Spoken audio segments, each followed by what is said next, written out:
Hi hello viewers, welcome to social post TV. నేను మీ శ్వేత. So ప్రస్తుతం మనతో పాటు స్టూడియోలో ఉన్నారు సివిల్స్ కోచ్ గంగాధర్ గారు. నమస్తే సార్. నమస్తే అమ్మా. ఎలా ఉన్నారు? ఫైన్ అమ్మా. So coming to essay writing, this is also a part of civils exam sir. So చాలా మంది ఆప్షనల్స్ పెట్టడం లేదు, అంటే చదువుకుని అక్కడ మనం ఆప్షన్ సెలెక్ట్ చే ఆబ్జెక్టివ్ టైప్ లో బాగానే వెళ్ళిపోతారు, కానీ ఎస్ఐ రైటింగ్ వచ్చేసరికి తడబడతారు, భయపడతారు. ప్రాపర్ దాంట్లో మనం ప్రెజెంటేషన్ ఇవ్వలేకపోతాం. సో వీళ్ళకి మీరు ఇచ్చే సజెషన్ ఏంటి? The most neglected aspect in civil service preparation is essay అమ్మా, by the aspirants, unfortunately. Okay. దాంట్లోనే ఎక్కువ మార్కులు స్కోర్ చేయొచ్చు, దాంట్లోనే ఎక్కువ స్కోప్ ఉంటుంది. But unfortunately neither the institutions nor the aspirants దీని మీద దృష్టి పెట్టరు అసలు వాళ్ళు. ఓకే. ఇప్పుడు ఎస్ఏ అనేది ఏంటంటే ఎక్స్ప్రెసింగ్ యువర్ ఓన్ కెపాసిటీ అమ్మా. ఏదన్నా కంటెంట్ మీద, ఏదన్నా టాపిక్ మీద you should be able to express yourself. అది ఎంత రాయాలి? Almost you are suppose to write around 1200 to 1400 words and 2 topics. Okay. ఏమో స్పీడ్ ఆఫ్ రైటింగ్ ఉండాలి, స్పీడ్ ఆఫ్ ఎక్స్ప్రెషన్ ఉండాలి, మీరు రాసేటప్పుడు ఫ్రీ హ్యాండ్ ఉండాలి. ఇవన్నీ ఎప్పుడు వస్తాయంటే you have to develop your vocabulary power. You are suppose to write it in English. So English vocabulary power పెంచుకోవాలి. మీకు వచ్చిన ఆలోచనలకి తగినంత స్పీడ్గా మీకు వర్డ్స్ రావాలి. ఒకటేమో కంటెంట్ ప్రిపరేషన్, కంటెంట్కి తగ్గట్టుగా వర్డ్స్. ఇప్పుడు ఇంకొక గమ్మత్ ఏంటంటే, ఇప్పుడు కంటెంట్ ఉన్నట్లే, ఎందుకంటే they are asking all philosophical questions, అంటే థింకింగ్ క్వశ్చన్స్ అడుగుతున్నారు. ఓకే. గివెన్ టాపిక్ మీద you have to work it out అనమాట, you have to cook out. అంటే ఫర్ ఎగ్జాంపుల్ ఒక క్వశ్చన్ ఏమైనా చెప్పగలరా? Like a kind of questions ఇస్తున్నారు?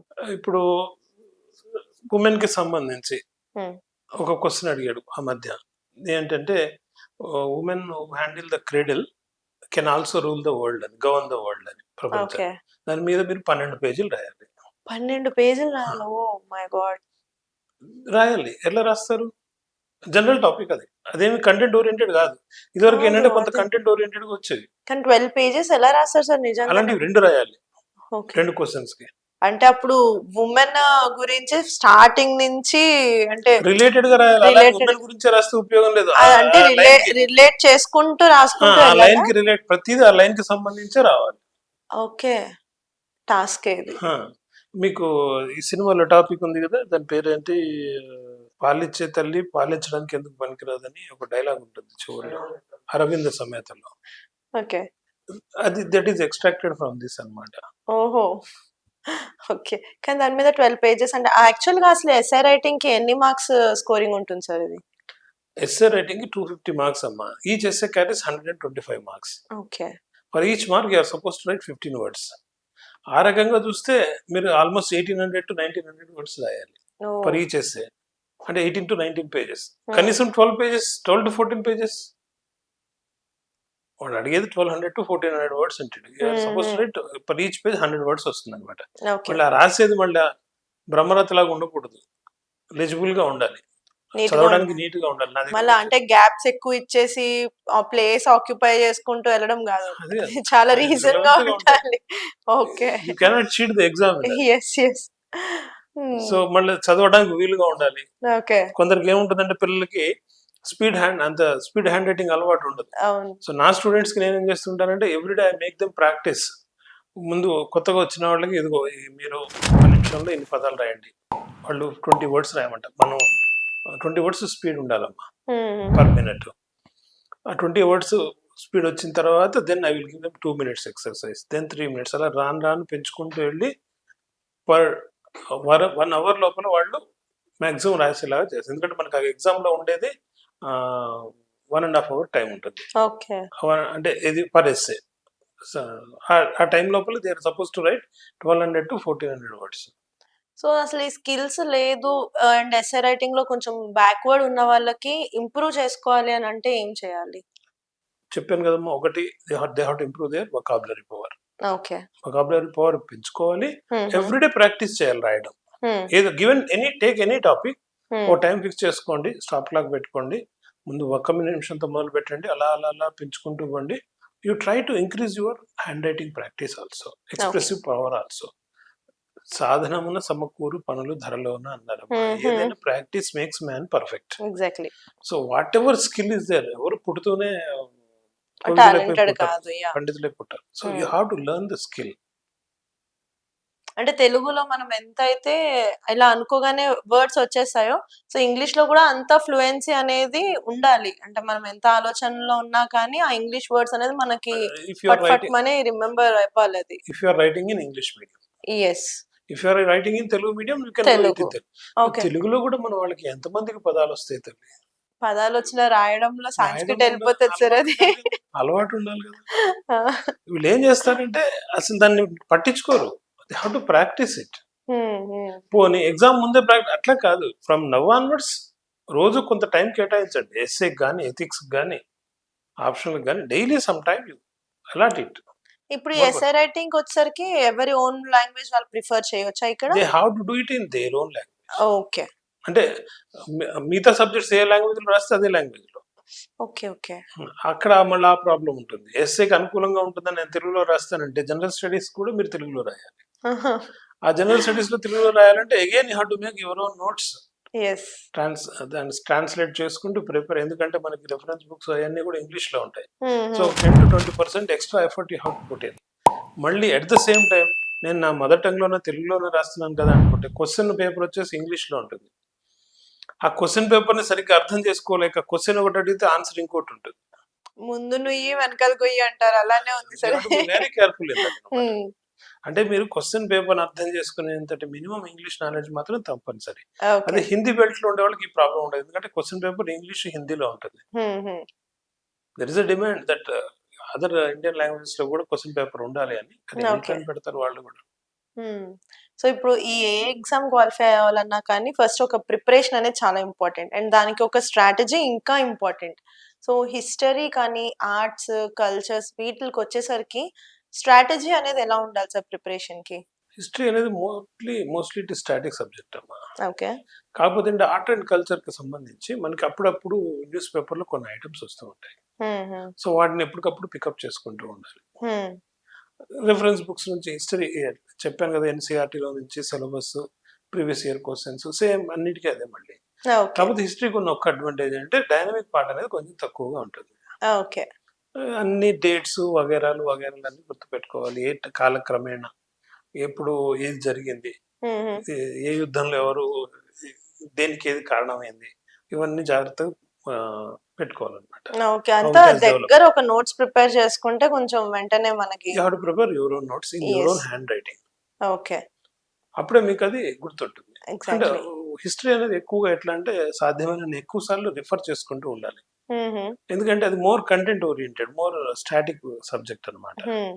సో అవన్నీ జాగ్రత్తగా గుర్తుండాలి మనకి. గుర్తుండాలి అంటే ఎన్ని సార్లు ఎక్కువ సార్లు రిపీట్ చేస్తే అంత.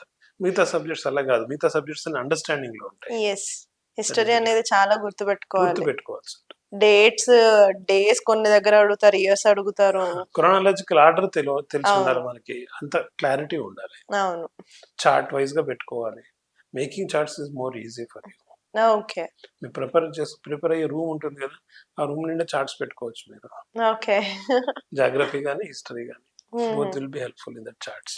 సో, ఇండియన్ పాలిటిక్స్ అండ్ గవర్నెన్స్‌కి సంబంధించిన ఒక సబ్జెక్ట్ ఉంటుంది సివిల్స్‌లో. దాని యొక్క స్ట్రాటజీ ఎలా ప్రిపేర్ అవ్వాలంటారు? స్ట్రాటజీ ఏ ఎగ్జామ్‌కైనా ఒకటే అమ్మా. హ్మ్. సేమ్ ఇప్పుడు మనకు syllabus, NCERT, previous year questions ఇవన్నీ ఉండగా హ్మ్. కరెంట్ ఈవెంట్స్ రిలేటెడ్‌గా ఏం వచ్చినాయి మనకి. For example Supreme Court judgments ఉంటాయి. హుహు. ఏదైనా అంశం లోపల. ఇప్పుడు మన కాన్స్టిట్యూషన్‌లో ఉన్న వాటికి ఇంటర్ప్రిటేషన్‌కి జరుగుతున్నవి.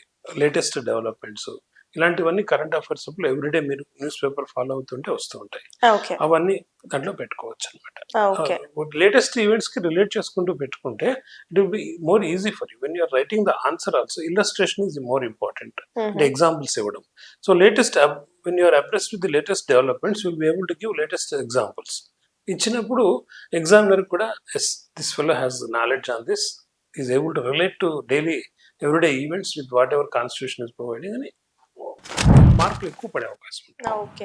సో, ఈ సోషల్ లైక్ ఈ జియోగ్రఫీ కానీ, ఎకనామిక్స్‌కి కానీ వచ్చేసరికి కొన్ని కీ పాయింట్స్ మీద ఫోకస్ చేస్తే సరిపోతుంది. లైక్ దీని మీద పర్టిక్యులర్‌గా ఎక్కువ టైమ్ ఇన్వెస్ట్ చేయక్కర్లేదు అని ఏమైనా చెప్పుకోవచ్చంటారా? అంటే లైక్ పర్టిక్యులర్‌గా ఒక కీ వర్డ్స్ కానీ, ఫోకస్డ్ టాపిక్స్ మీద మాత్రమే మనం టైమ్ పెడితే సరిపోతుంది అని. ఇప్పుడు జాగ్రఫీ అనేసరికి మీకు మ్యాప్ పాయింటింగ్ అనేది ఇంపార్టెంట్. ఎప్పటికప్పుడు మీకు జాగ్రఫికల్ మ్యాప్స్ మీద స్పష్టమైన అవగాహన ఉండాలి. So that will be helpful to you. ఉదాహరణకి రీసెంట్గా మన ట్రంప్ ఏమన్నాడు, పనామా కెనాల్ని ఆక్యుపై చేస్తా ఉన్నాడు. అది ఎక్కడుందో మీకు తెలియాలి. There may be a question, what is interest of China in Panama canal? ఇది చైనా ఇక్కడ ఉంది, పనామా కెనాల్ అక్కడ ఉంది. So where is Panama canal located, where is China located, in what way China is interested in it, international affairs లోపల. Okay. So ఇట్లా daily వస్తుంటాయి. Daily కనీసం ఒక 10 నుంచి 20 టాపిక్స్ మనకి న్యూస్ పేపర్స్ లో, న్యూస్ మ్యాగజైన్స్ లో, టీవీ మ్యాగజైన్ వీటిల్లో వస్తూ ఉంటాయి, టీవీ న్యూస్ లో. అవన్నీ కూడా మీరు ఫాలో అప్ అవుతూ ఎప్పటికప్పుడు కరెంట్ అఫైర్స్ లోపల ఏవైతే టాపిక్స్ రిలేట్ అవుతూ ఉన్నాయో వాటిని ఇమీడియట్ గా వాటి బ్యాక్గ్రౌండ్ కథా కమాంబినేషన్ మీరు రెడీ చేసి పెట్టుకోవాలి. ఓకే. సో ఇప్పుడు 10th క్లాస్ పబ్లిక్ ఎగ్జామ్స్ రాసేటప్పుడే మనకి టీచర్స్ వచ్చి చెప్పేవారనమాట ముందే. మీరు ఆన్సర్స్ కరెక్ట్ గా రాయడమే కాదు, presentation is most important while answering the paper అని. అంటే మనం డ్రా చేసే బార్డర్స్ దగ్గర నుంచి కూడా చాలా పర్ఫెక్షన్ ఉండాలి, సైడ్ హెడ్డింగ్స్ అవన్నీ. సో అదే సేమ్ వే ఇప్పుడు సివిల్స్ లో థియరీ పార్ట్కి వచ్చేసరికి అలానే ఉంటుందా? మీకు టైం కన్స్టెంట్ చాలా ఉంటుందమ్మా. ఓకే. సో నీట్ గా రాయాలి తప్ప మెరుగులు అందాలు దిద్దలేము మనం. ప్రెజెంటేషన్ లో అవసరం ఎంతవరకు అంటే, ప్రెజెంటేషన్ అనేది మీరు చెప్పాలనుకున్నది ప్రాపర్ గా ప్రెజెంట్ చేస్తున్నారా లేదా. మీ మనసులో ఒకటి ఉంటుంది, మీరు చెప్పాలనుకుంటుంది ఒకటి, అక్కడ రాసేది ఒకటి, ఎగ్జామినర్కి అర్థమయ్యేది ఒకటి అనుకోండి, నో యూస్. అలా కాకుండా కంటెంట్, ఎగ్జామినర్ ఏం అడిగాడు ఎగ్జాక్ట్ గా ఆన్సర్ టు ద పాయింట్ మీరు ప్రెజెంట్ చేయగలగాలి. ఓకే. అంటే గాని ఒక ఇంట్రొడక్షన్ ఇవ్వడం, ఒక కంక్లూజన్ ఇవ్వడం అట్లాంటిది అంత మ్యాండేటరీ థింగ్ కాదా? ఇంట్రొడక్షన్ అయినా కంక్లూజన్ అయినా it must be related to question. Okay. ఉదాహరణకి నేను ఫిలాసఫీ సబ్జెక్ట్ చెప్తుంటాను కదా, నా స్టూడెంట్ ప్లాటో గురించి వచ్చిన క్వశ్చన్ లో ప్లాటో బయోగ్రఫీని ఇంట్రొడక్షన్ గా రాసి, question is about something else. So you have to write the introduction related to the question, not about Plato's biography. ఏమ్మా ఈ ఇంట్రొడక్షన్ రాసామంటే సరే ఇంట్రొడక్షన్ రాయొద్దంటే రాయాలి. ఇంట్రొడక్షన్ ఎవరికి సంబంధించి రాయాలి? అడిగిన క్వశ్చన్ కి సంబంధించి రాయాలి. కంక్లూజన్ దేనికి సంబంధించి రాయాలి? What ever you have given in the introduction దాన్ని కన్సాలిడేట్ చేస్తూ రాయాలి. అంటే everything should be, each and every line, each and every word should be relating to the question which is asked. అంటే ఇప్పుడు మనం 10th క్లాస్ లో అలాగా cheat చేసినట్టు ఒక క్వశ్చన్ అడిగితే ఏదో కంటెంట్ రాయడం, మధ్యలో సినిమా సాంగ్స్ రాయడం, అలా కంక్లూజన్ అంటే ఒక పారా కనిపిస్తుందా, టిక్ మార్క్ పెట్టేసి మార్క్స్ వేసిస్తారు అన్నట్టు అయితే ఇక్కడ చీట్ చేయడానికి కుదరదు. Okay. So minimum like basic points అన్నిటిని, చిన్న చిన్న డౌట్స్ అని క్లారిఫై చేశారు sir. Thank you so much for that. And చూసారు కదండి, మరి మీరు కూడా ఐఏఎస్ కి ప్రిపేర్ అవుతున్న స్టూడెంట్స్ అయితే కనుక ట్రైనింగ్ కోసం చూసినట్లయితే కింద స్క్రోల్ అవుతున్న నంబర్ కి కాల్ చేసేయండి. అండ్ జిఆర్ ఐఏఎస్ అకాడమీలో మీకు ట్రైనింగ్ అనేది అవైలబిలిటీ ఉంది. అలానే ఈ వీడియో కనుక మీకు నచ్చినట్లయితే వీడియో లైక్, కామెంట్, షేర్ చేయండి. ఇలాంటి మరిన్ని ఇంట్రెస్టింగ్ వీడియోస్ కోసం మా ఛానల్ ని సబ్స్క్రైబ్ చేసేయండి. Thank you so much sir.